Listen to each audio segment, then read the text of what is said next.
All right. Hey guys, I'm Tom the Tech Chap. This is the Steve Jobs Theatre, and behind those millions of people there are the new iPhone 14s. Let's go take a look. So we have 4 new iPhones. We've got the 14, the 14 Plus, the 14 Pro, and the 14 Pro Max. So what's new? Are they any good? And if you are tempted to upgrade, what should you go for? Well, before we dive in, there's 5 things you need to know straight away. Number 1, there is no new iPhone mini, which is a shame, but we do have the new 14 Plus, which I think is going to be incredibly popular. We have 2 brand new safety features, car crash mode, and we also have the new emergency SOS feature. So if you're off-grid, hiking, and you haven't got a normal cell signal, hopefully you never have to use it, but it's a pretty cool feature, although right now it is only in the US and Canada. Number 4, and this is important, there are new colors. And I think this new midnight black, or maybe the purple, are my favorite. And actually it's just called purple on the regular 14s, but deep purple on the 14 Pro. And finally, number 5, before you head over to the Apple website and start furiously placing your order to get an iPhone on launch day, hold up, because there are some big differences between the regular 14s and the Pros, more than there have been in a long time. So make sure you're getting the right one.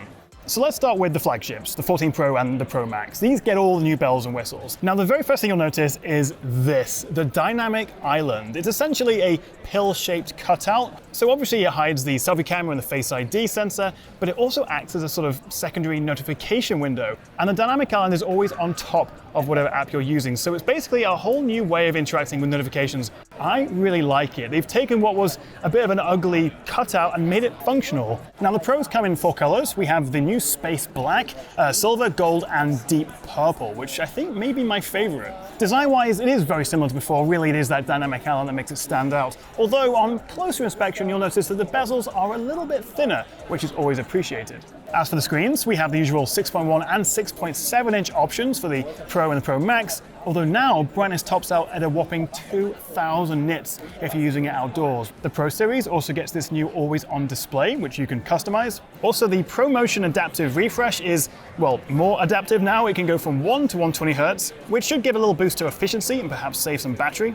Now on the inside, we have Apple's new A16 Bionic processor, which is built on a new smaller 4nm architecture, down from 5nm on the A15. And according to Apple, and I think it's probably true, this is the fastest chip ever in a phone. But all this isn't just about higher frame rates in games and speeding up your renders in Premiere Rush or iMovie. The new chip also improves the ISP, the image signal processor.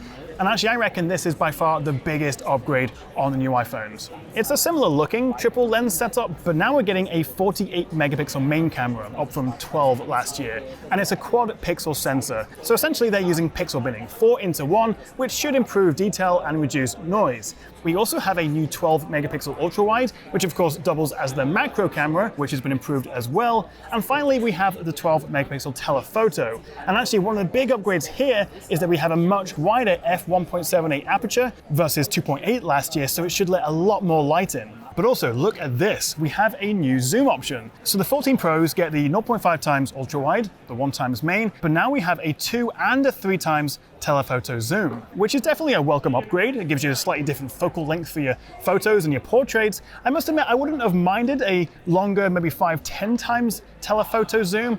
Also, the True Tone flash is now 2 times brighter, and they've improved the flash uniformity. So we have some big upgrades to the camera hardware, but that's only half the story, because we also have this new technology called photonic, which is essentially their new version of the deep fusion technology, which takes multiple photos and does some magic and makes them better. And actually, Apple are saying that we're going to get between 2 and 3 times better images from all cameras. This applies to all the cameras versus last year, and particularly in low light. Now, it is a bit hard to quantify what a 3 times better low light photo means. We're going to have to put all this to the test when I get them back in the studio and do some proper camera comparisons. But the claims they're making, the new hardware with this new software, it could be one of the biggest iPhone camera upgrades we've seen in a long time. But hey, it's not all about the rear cameras. Unlike the iPhone 13 series, which kind of forgot about the true depth front selfie camera, we've had a pretty big upgrade here. Not only do we have a much wider aperture, but it also now supports autofocus for the first time on an iPhone. And it benefits from all that photonic magic behind the scenes. Switching over to video, and I'm really pleased to see that cinematic mode is now supported at both 4K 24 FPS and 4K 30. But we also now get action mode, which is essentially a ultra steady. It does drop the resolution from 4K down to 2.8K, but then if you're running or filming maybe during an earthquake or something, then you're going to get much smoother footage. One area we didn't hear much about is battery life. They kind of skipped over it. They just said all-day battery. But it seems there aren't any improvements to the battery on the 14 Pro or Pro Max, which is a bit of a shame, but then again, the Pro Max is still like the king of battery life anyway. So that's the Pro and the Pro Max, but what about the regular 14s? Is it worth saving a few £100 or dollars and getting those instead? So the 14 starts at $799, same as last year, and the 14 Plus is $899, which gets you that bigger display and the much better battery life. So it's $100 more for that. So like the Pro series, we're looking at a 6.1 and 6.7 inch display, and the 14s come in 5 colors. We have Midnight, Starlight, Blue, Purple, and Product Red. Now, to be honest, you'd have a hard time telling these apart from last year's 13 series. We've still got the dual lens setup on the back, we've still got that quite hefty notch, although we do benefit from the slightly thinner bezels, which the Pro also gets. Brightness tops out at 1200 nits, so not quite as bright as the Pro series, and also it's still stuck at 60 Hz. There is no Pro motion with the regular 14 phones, which is a bit disappointing for a 2022 new iPhone. They also miss out on the new A16, so instead we get last year's A15 Bionic, although they do get the slightly beefier version, which was previously exclusive on the 13 Pros, which come with 5 GPU cores, so graphics performance should be about 18% faster than the 13 series. They have also tweaked the chip a little bit, including a new custom ISP, so the 14s do get some of the new camera features. So let's talk about this camera, and we get a new 12 megapixel main camera, not the 48 megapixel of the Pros, but Apple still say this is a new sensor, which is bigger. We get larger 1.4 micron pixels, a faster 1.5 aperture, so again, that lets more light in, and they're saying we're looking at up to 50% of improved low light performance, and also 2 times faster night mode exposure, so hopefully fewer blurry shots at night. Not much seems to have changed with the ultra-wide camera, but we do get the new True Depth selfie camera with that wider f1.9 aperture and autofocus. So still no telephoto lens on the regular 14s, and as I say, the ultra-wide camera from a hardware perspective doesn't seem to be that different, but all the lenses, the 2 on the back and the front camera, benefit from that photonic software upgrade, that sort of new deep fusion. Surprisingly, that's not just exclusive to the Pros, all iPhones get this new tech. The 14s also get cinematic mode, also up to 4K 24 and 4K 30, and they get the new action mode as well, and also that brighter true tone flash.